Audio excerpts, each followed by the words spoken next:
Oh, welcome back to Tim Talks. I'm very excited. This one I'm entitling Everyday Miracles in Nature. Everyday Miracles in Nature. I've probably talked about miracles before in Tim Talks. They are a big part of my life. I grew up in my young years Catholic, and my father pulled us out of the church at 9. I was 9 years old. But I don't have bad feelings for my experience with the church. It was good when I was young. I just don't have any real bad experiences. And one teaching I remember, as a kid, I was enamored with this idea of miracles.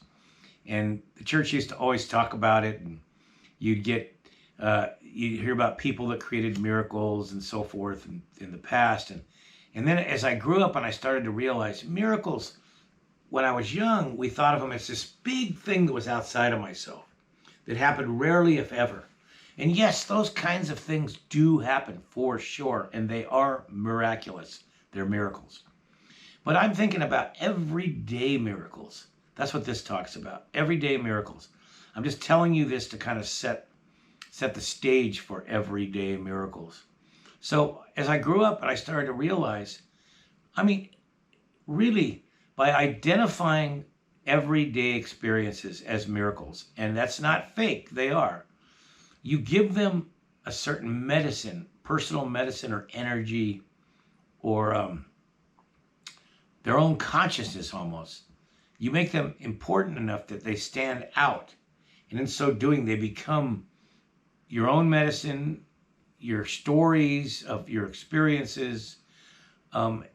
They make your life more of a highlight reel experience where you realize in life every day there are these miraculous things happening around you that can help you to grow and move forward and explore and learn new things.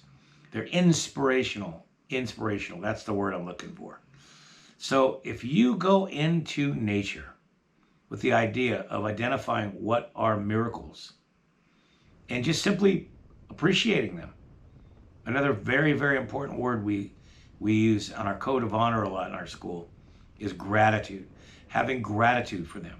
Just simply experiencing the feeling of gratitude makes them come alive within you. And they become a miraculous moment.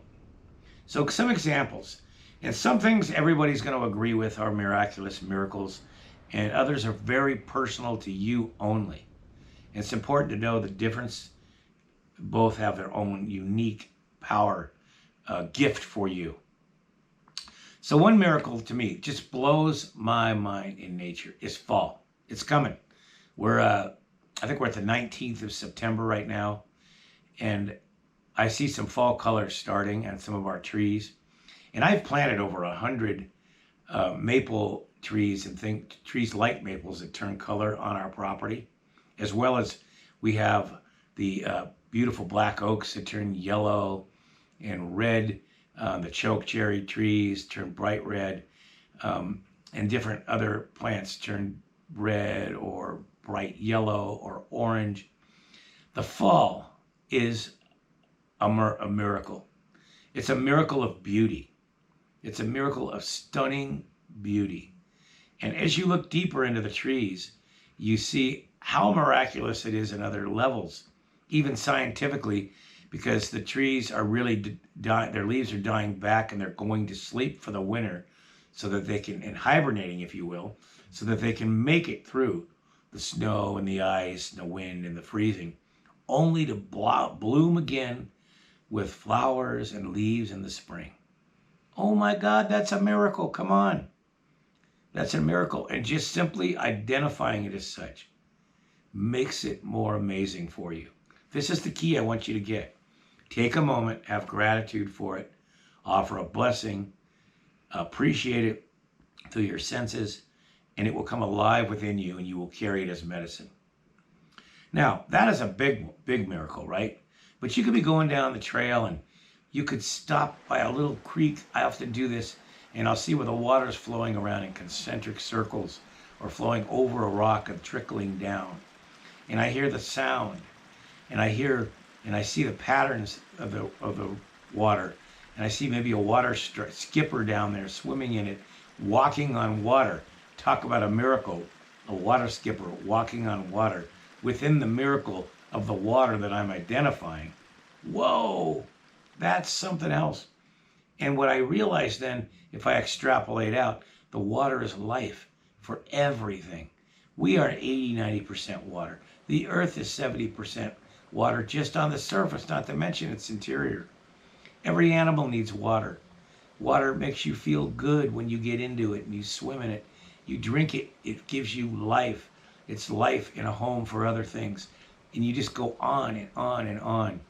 And that identification of that miracle takes you on this journey of exploration and appreciation and gratitude that never really ends. You could be walking down the trail and a dragonfly could come up and kind of fly right in front of you and land near you, or you just watch it for a while. That's a miracle.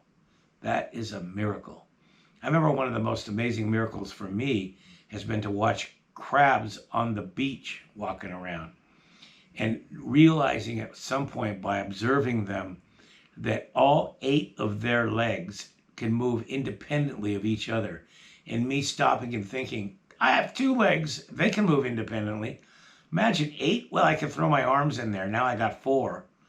The crabs are mind-blowing, they're mind-blowing. And then I thought, oh, and they clean the ocean. They're the cleanup crew. They eat all the leftover food. What a wonderful thing. It took me on a journey. And you can go on and on. You can look at patterns in trees and the shape can speak to you. That can be considered a miracle. You can look at a young tree and watch it sprouting and think about what it's going to have to go through to live 50 years, 100 years, 500 years, 1,000. And imagine the stories that it will have to tell and the homes that it will provide for countless living beings. And that is a miracle. That is a miracle. To watch clouds come up over the mountain behind me and the shapes of them and just the softness of them and looking at them, and it just makes me feel good inside, you know? And then I see the blue sky around and the edges of the clouds meeting the blue sky and the two becoming one. It makes me feel good. Being able to lay down in the grass and snuggle in and feel the warmth on top of your body from the sun hitting you in the first light of the morning and feeling the dew on your back from the grass. That's a miracle. You see that there can be profound miracles, things that happen that people do, that nature does, that is overwhelmingly mind-blowing. But there are everyday miracles endlessly. And the more you could take the time to really let those miracles in by identifying, by bringing them to life, by identifying them, and then spending time appreciating them and having gratitude for them, watching them, feeling them, studying them, and then moving on to the next and the next, your life becomes like a highlight reel. It's just full of inspiration. And the thing is, it doesn't take you over. This becomes like your norm, like your daily norm. It's not like everything is like, whoa, whoa, whoa. After a while, those woes just become the mainstream for you. And that is really where you want to be with it. Because that ultimately, just to wrap up here, ultimately, everyday miracles are another way to connect you to becoming an earth caretaker and to the roots of you as an earth person. And that is the gift that they give you. It's the gift that you receive by taking the time to identify miracles and to let them in. If you're always rushed, if you're always busy on your cell phone, if you're always thinking about everything else you got to do, you're going to not take the time to have these miracles be appreciated in your body, in your mind, in your heart, your soul. You're going to let them drift away. And even though they will have happened, they won't have really spent time living within you. So take the time, let everyday miracles live within you, and watch the magic happen. Watch the miracles happen. Oh.